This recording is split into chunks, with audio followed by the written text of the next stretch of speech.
네, 오늘은 겟세마네라는 제목으로 여러분과 함께 은혜를 나누려고 합니다. 벌써 요한복음 강해가 오늘로 51번째입니다.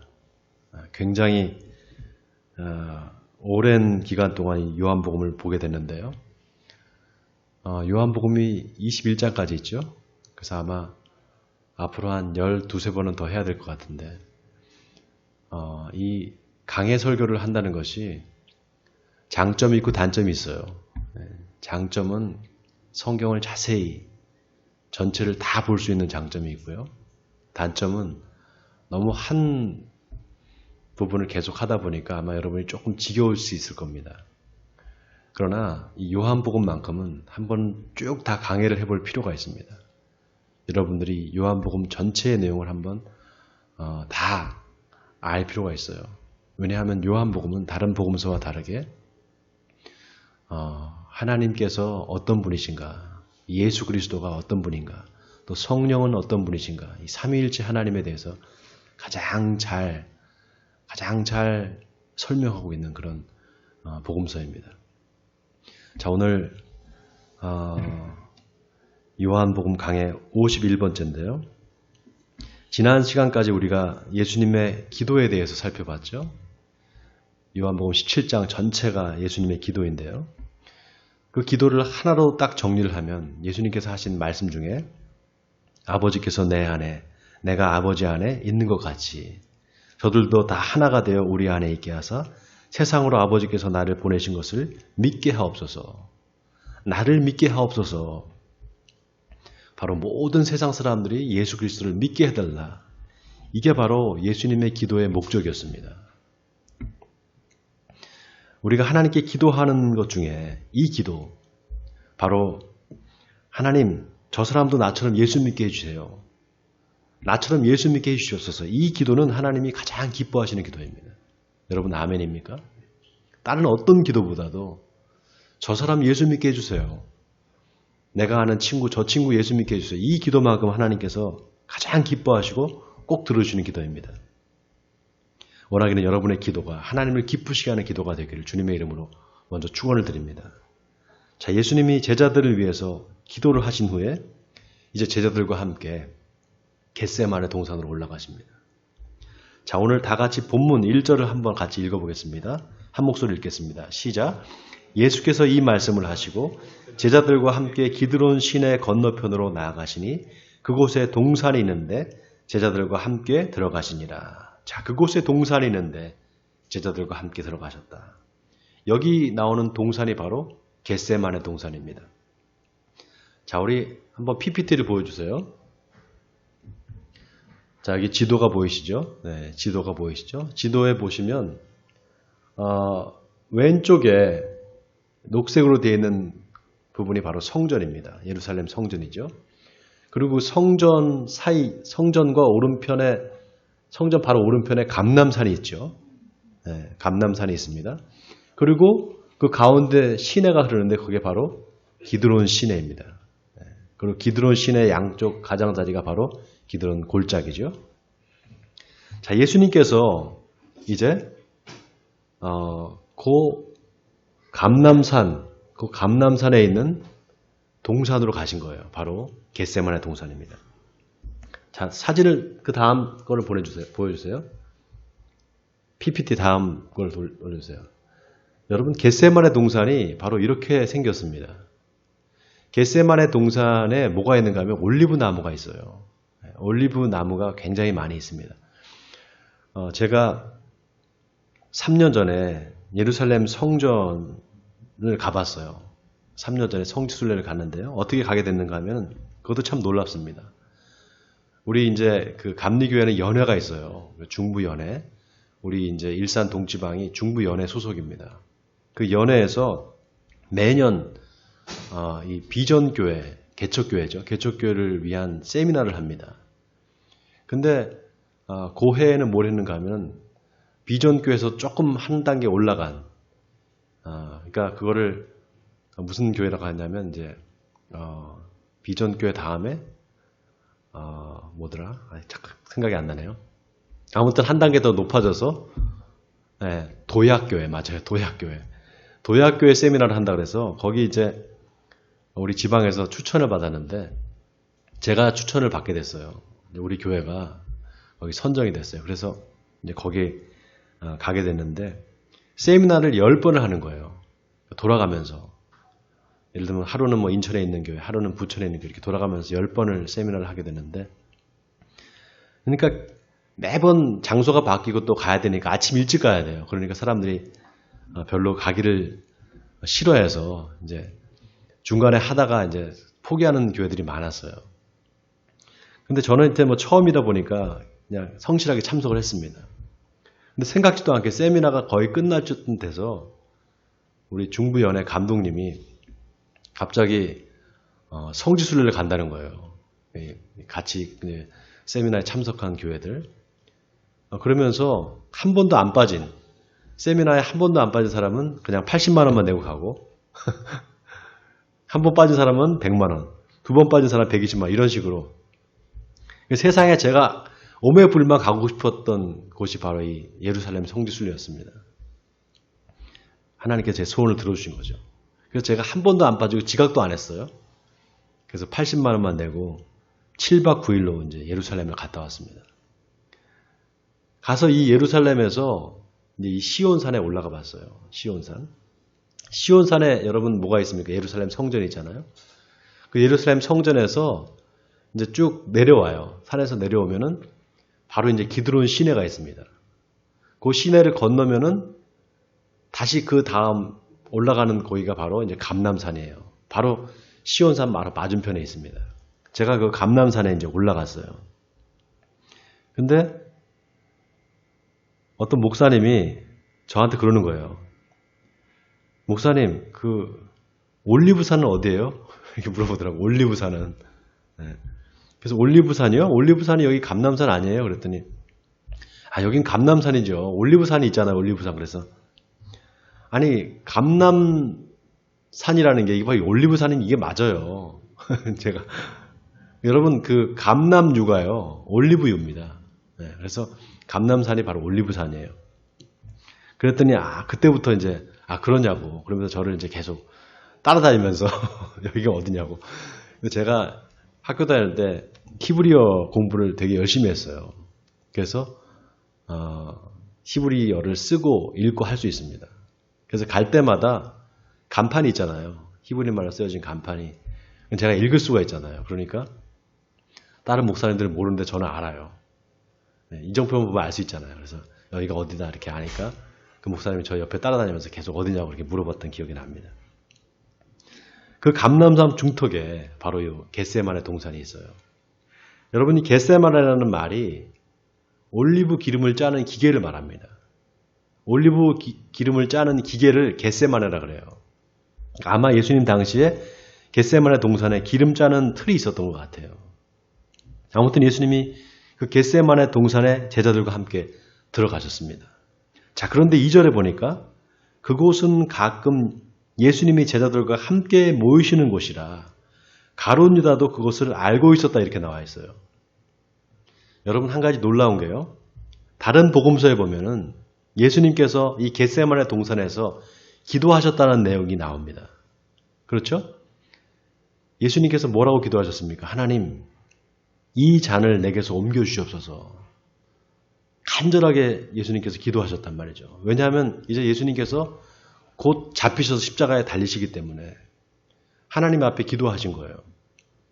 성경에 보면은 심지어 예수님의 땀이 땅에 떨어져서 핏방울이 됐다 이렇게 나와 있습니다. 근데 이상한 게 요한복음에는 그 내용이 나와 있지 않아요. 여러분 보세요. 오늘 본문에 그런 내용이 하나도 없죠. 예수님께서 기도하셨다는 내용이 없습니다. 마태, 마가, 누가복음엔 다 나와 있는데 요한복음에만 그 말이 없어요. 그냥 예수님이 제자들과 함께 겟세마네 동산에 들어가셨다 이렇게만 나와 있습니다. 자, 오늘 다 같이 본문 3절에서 5절을 우리 한번 같이 읽어볼까요? 본문 3절에서 5절입니다. 자, 시작. 유다가 군대와 대제사장들과 바리새인들에게서 얻은 아랫사람들을 데리고 등과 횃불과 무기를 가지고 오는지라. 예수께서 그 당할 일을 다 아시고 나아가 이르시되 너희가 누구를 찾느냐? 대답하되 나사렛 예수라 하거늘 이르시되 내가 그니라 하시니라. 그를 파는 유다도 그들과 함께 섰더라. 자, 여기 보면은 예수님을 잡으러 온 사람들이 뭘 가지고 옵니까? 무기를 가지고 왔다고 나와 있어요. 여러분 한번 생각해 보세요. 예수님이 무슨 흉악범도 아니잖아요. 그렇죠? 강도도 아닌데 흉악범도 아닌데 왜 무기를 가지고 왔을까요? 예수님을 체포하러 오면서 무기를 가지고 왔어요. 왜 무기를 가지고 왔을까요? 그만큼 예수님을 두려워했다는 거예요. 그만큼 예수님을 두려워했다는 겁니다. 놀라운 게 예수님이 너희가 누구를 찾느냐 그러니까 나사렛 예수를 찾는다 그래요. 그때 예수님께서 내가 그니라. 이게 헬라 말로 에고에임입니다. 에고에임이. 여러분 제가 말씀드렸죠. 에고에임이라는 말은 하나님의 자기 표현 방식이라고. 에고에임이. 나는 나다 이런 뜻이에요. 나는 스스로 있는 자다 이 말과 같은 의미입니다. 그 말을 듣고 사람들이 다 물러가서 땅에 엎드려졌다고 나옵니다. 얼마나 두려웠으면 뒤로 자빠졌겠어요. 뒤로 자빠져서 앞으로 엎드려진 거예요. 횃불과 무기를 들었지만 예수님의 권위 앞에 다 무릎을 꿇은 겁니다. 그러니까 예수님이 다시 누구를 찾느냐 이렇게 물으세요. 그리고 나를 찾거든 이 사람들은 놔주라 이렇게 말씀하십니다. 자, 그리고 여러분 잘 보세요. 사도 요한이 이걸 기록하면서 예수님이 이렇게 말씀하신 것이 이는 아버지께서 내게 주신 자 중에 하나도 잃지 아니하게 싸움나이다. 하나도 잃지 아니하여 싸움나이다 하신 말씀을 응하게 하려 함이라 이렇게 기록했습니다. 이 말은 예수님께서 바로 전에 요한복음 17장에 하신 예수님의 기도 하나님 내 제자들 이 제자들을 하나님 지켜주시옵소서 이 기도를 하나님께서 들어주셨다는 겁니다. 자, 그런데 그때 예수님의 제자 베드로가 칼을 빼서 대제사장의 종을 쳐버립니다. 쳐서 오른쪽 귀를 잘라버렸다고 나와 있어요. 여러분 이게 지금으로 말하면 뭘까요? 지금으로 말하면 공무집행 방해죄죠. 그죠? 거기다 사람을 다치게 했으니까 어떻게 돼요? 상해죄까지 추가되는 거예요. 이 베드로가 보면은 참 자기 마음을 다스리지를 못하고 다혈질입니다. 이게 얼핏 보면 베드로가 어떤 의로운 행동을 한 것 같지만 사실 대제사장의 종이 무슨 죄가 있겠어요. 그냥 시키는 대로 할 뿐이죠. 그렇죠? 근데 재미있는 게 사도 요한이 그 대제사장의 종의 이름이 말고였다 이렇게 기록을 했어요. 그 종의 이름을 기록을 해놨습니다. 이거는 뭘 우리가 알 수 있는가 하면은 사도 요한이 그 사람을 아는 사람이었다는 거예요. 그 대제사장의 종을 알고 있었다는 겁니다. 저 사람 말고인데 이렇게 알고 있었다는 거예요. 그러니까 거기다 적어놨겠죠. 아무튼 예수님이 베드로한테 칼을 칼집에 꽂아 넣어라 하시면서 뭐라고 하셨는가? 이게 중요합니다. 아버지께서 주신 잔을 내가 마시지 아니하겠느냐 이렇게 말씀하셨어요. 자, 아버지께서 주신 잔을 내가 마시지 아니하겠느냐 이 말은 뭡니까? 마셔야 된다는 거죠. 마태복음에는 예수님이 베드로한테 너는 내가 내 아버지께 구하여 지금 12군단 되는 천사를 보내게 하실 줄 없는 줄 아느냐. 지금 칼을 가지고 온 나를 잡으러 온 사람들을 대항해서 내가 하늘에 있는 하나님께 구해서 천사들을 12군단 되는 천사를 내가 보내올 수 있는데 내가 그걸 못할 줄 알았느냐. 그러나 안 한다 이 말이죠. 그러면서 뭐라고 하시는가? 만일 그렇게 하면 이런 일이 있으리라 한 성경을 어떻게 이루겠느냐. 그러나 이렇게 된 것은 다 선지자들의 글을 이루려 함이라. 자, 선지자들의 글을 이루게 함이라. 이 말은 자기가 죽는 게 이미 예고된 죽음이라는 겁니다. 이미 성경에 예고된 죽음으로 자기는 죽는다 이 말이에요. 그러니까 자기는 다시 말하면 성경의 기록대로 살다가 죽겠다 이 말입니다. 여러분 이게 중요합니다. 예수님은 성경의 말씀을 이루려고 하셨어요. 성경의 말씀을. 성경에 예수님에 대한 예언이 나와 있잖아요. 여러분 성경 66권이 누구에 대한 이야기라고 그랬습니까? 예수 그리스도에 대한 이야기예요. 이사야서, 예레미야서, 다니엘, 또 요엘, 말라기 모든 선지자들이 예수님에 대한 예언을 했습니다. 그 예수님에 대한 예언을 다 예수님께서 이루셨어요. 그래서 예수님은 자신의 삶을 통해서 우리가 어떻게 살아야 되는지를 보여주셨습니다.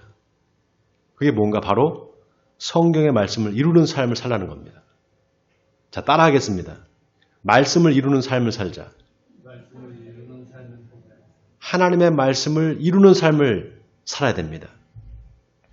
성경에 하나님의 말씀의 씨가 내 마음에 떨어져서 열매 맺는 역사가 일어나야 됩니다. 바로 말씀이 복음이 되는 삶을 사는 겁니다. 말씀이 내 삶에 떨어져서 복음이 되는 삶, 그 삶을 살아야 된다 이 말입니다. 자, 오늘 본문에 예수님이 베드로한테 아버지께서 주신 잔을 내가 마시지 아니하겠느냐, 마셔야 된다 그랬어요. 자, 이 말은 십자가에서 내가 죽어야 된다 이 말입니다. 그게 하나님의 뜻이라는 거죠. 자, 그런데 제가 아까 다른 복음서에서는 예수님이 겟세마네 동산에서 기도한 게 나오는데 요한복음에만 안 나온다 그랬잖아요.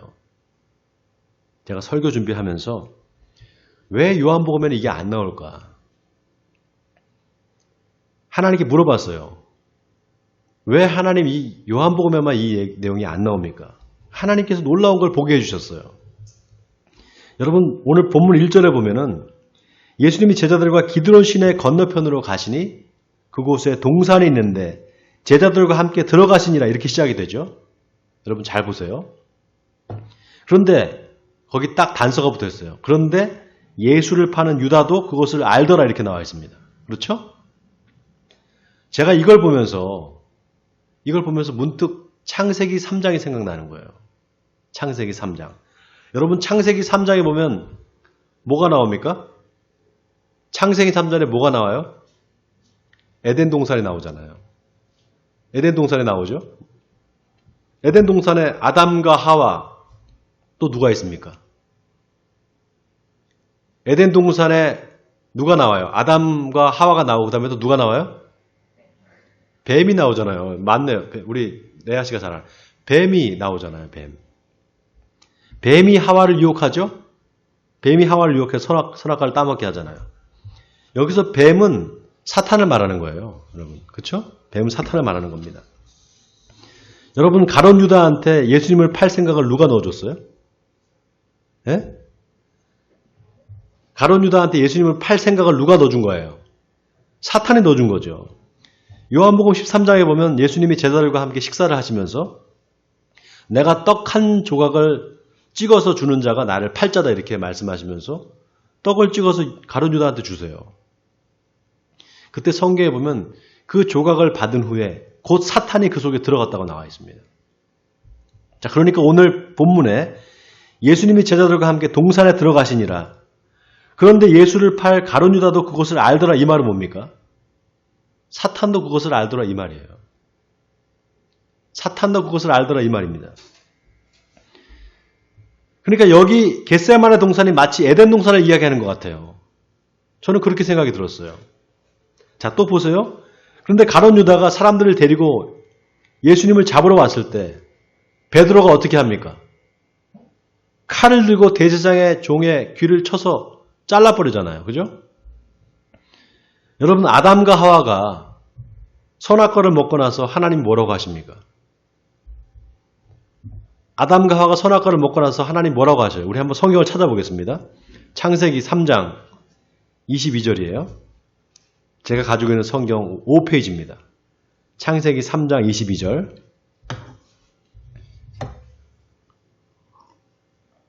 여러분 집에서 예배 드리시는 분도 다 성경을 찾으시기 바랍니다. 창세기 3장 22절부터 24절까지 우리 같이 한 목소리 읽어보겠습니다. 창세기 3장 21절부터 24절까지. 자, 시작. 여호와 하나님이 이르시되 보라 이 사람이 선악을 아는 일에 우리 중 하나같이 되었으니 그가 그의 손을 들어 생명나무 열매도 따먹고 영생할까 하노라 하시고 여호와 하나님이 에덴 동산에서 그를 내보내어 그의 근원이 된 땅을 갈게 하시니라. 이같이 하나님이 그 사람을 쫓아내시고 에덴 동산 동쪽에 그룹들과 두루 도는 불칼을 두어 생명나무의 길을 지키게 하시니라. 자, 여기 보세요. 24절에 에덴 동산 동쪽에 그룹들과 두루 도는 불칼을 두어 생명나무의 길을 지키게 하셨다. 뭘 지키게 하셨다고요? 생명나무. 생명나무를 지키게 하셨다는 거예요. 여러분, 에덴 동산에 선악과만 있는 게 아니었어요. 에덴 동산에. 생명나무도 있었습니다. 여러분 한번 생각해 보세요. 동산에 있는 모든 실과를 다 먹을 수 있었습니다. 거기는 생명나무도 포함되어 있었어요. 생명나무 열매를 먹으면 영원히 죽지 않는 거예요. 영원히 사는 겁니다. 여러분, 하나님이 생명나무 열매 먹지 말라 그랬어요? 예? 너 저기 생명나무 열매 먹지 말아라 이렇게 말했습니까? 그런 말이 없잖아요. 오직 선악을 알게 하는 저 나무 열매, 저것만 먹지 말아라. 다른 건 다 먹어도 좋은데 선과 악을 알게 하는 저 선악과 열매만 먹지 말아라 그랬어요. 먹는 날에는 정령 죽으리라 그랬습니다. 그런데 그 선악을 알게 하는 나무, 먹으면 죽는 그 나무를 먹은 거예요. 그래서 여러분, 원죄는 죽을 수밖에 없는 죄입니다. 정령 죽으리라 그랬기 때문에. 원죄가 다른 게 원죄가 아니에요. 죽을 수밖에 없는 죄, 그게 바로 원죄입니다. 그러니까 하나님이 보라, 이 사람이 선악을 아는 일에 우리 중 하나같이 되었으니 그가 그의 손을 들어 생명나무 열매도 먹고 영생할 거 하노라. 그리고 아담과 하와를 에덴 동산에 내쫓아 버리세요. 그리고 뭐라고 나와 있습니까? 그룹들과 두루 도는 칼을 두어 불칼을 두어서 생명나무의 길을 지키겠다 그랬습니다. 여러분, 이 말이 아주 의미심장한 게요. 생명나무는 곧 예수 그리스도를 상징합니다. 예수님을 상징하는 거예요. 영원한 생명이신 예수님을 말하는 겁니다. 사람들이 생명나무이신 예수님을 잡으려고 하니까 베드로가 칼을 들어서 생명나무이신 예수님을 지킨 거예요. 지키려고 한 겁니다. 마치 하나님이 그룹들과 두루 도는 불칼을 두어서 생명나무의 길을 지키게 한 것처럼 저는 그 생각이 났어요. 이 본문을 읽는 순간. 자, 그런데 여러분 잘 보세요. 예수님이 뭐라고 하시는지. 칼을 칼집에 다시 꽂으라고 하셨어요.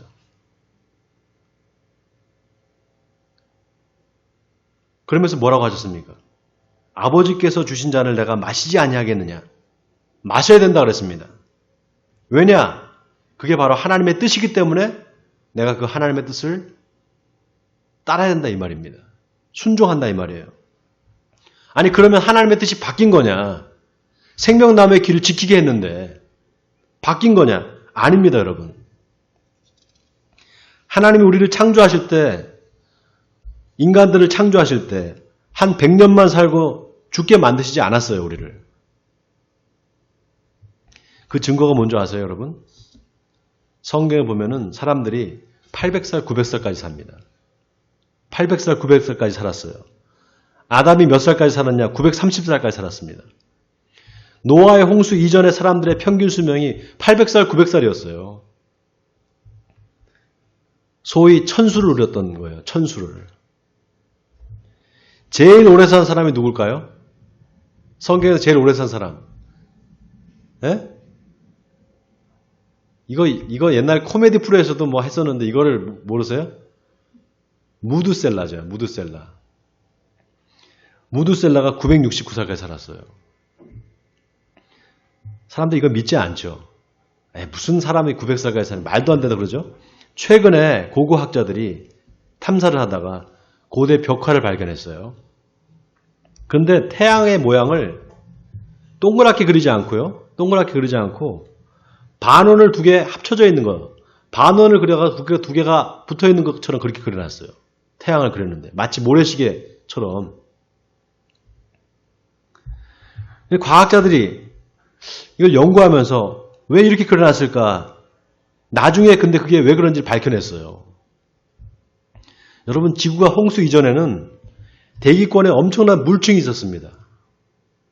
대기권을 덮고 있던 엄청난 물층이 있었어요.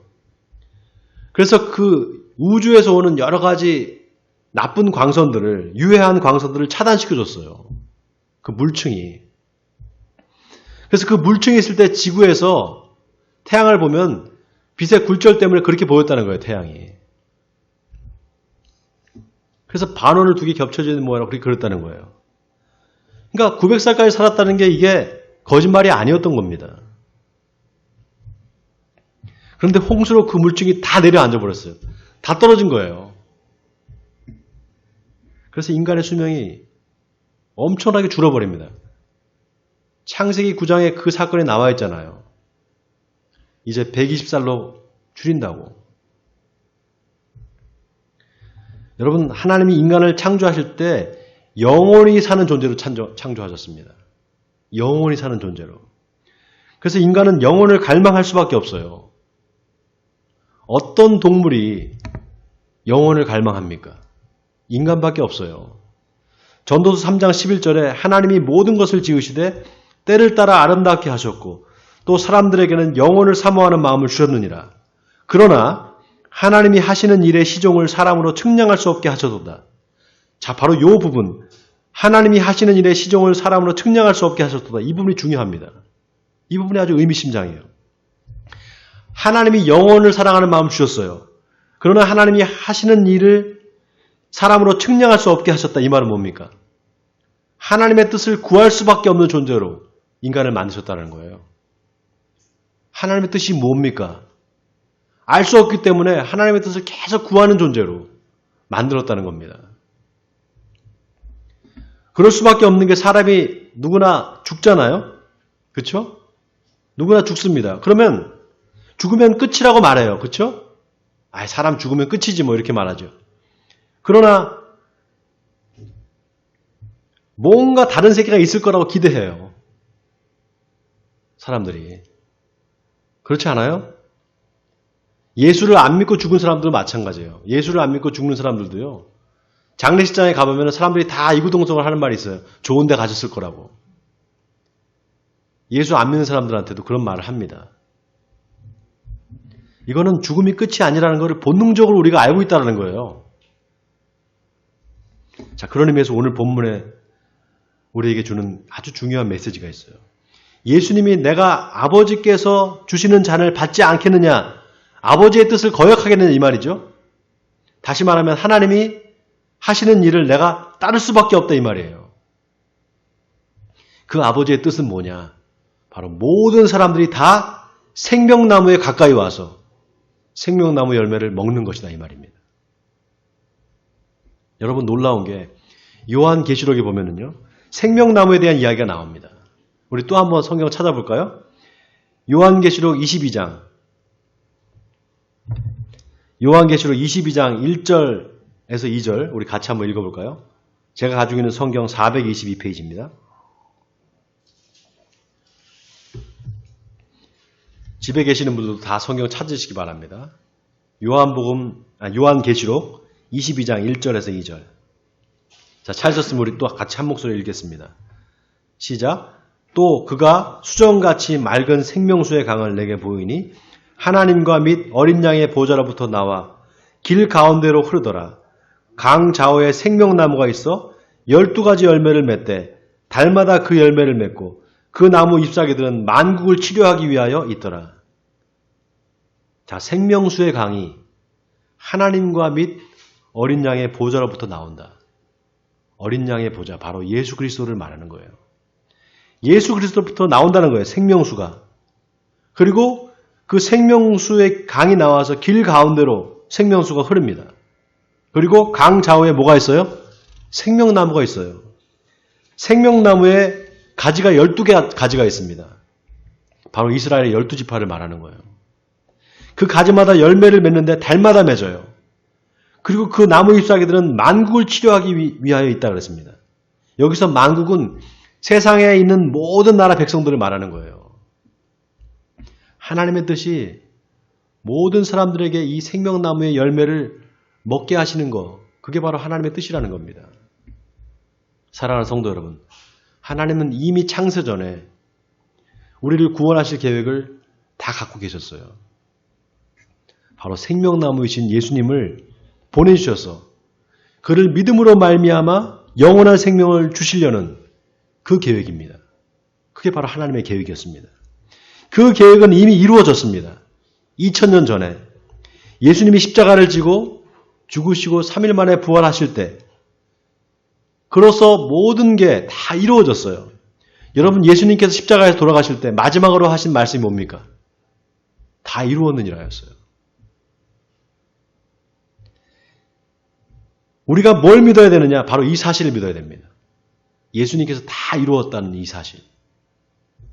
바로 예수님께서 십자가의 죽으심으로 말미암아 우리 인간의 모든 죄를 다 구원해 주셨다는 사실. 이걸 믿어야 돼요.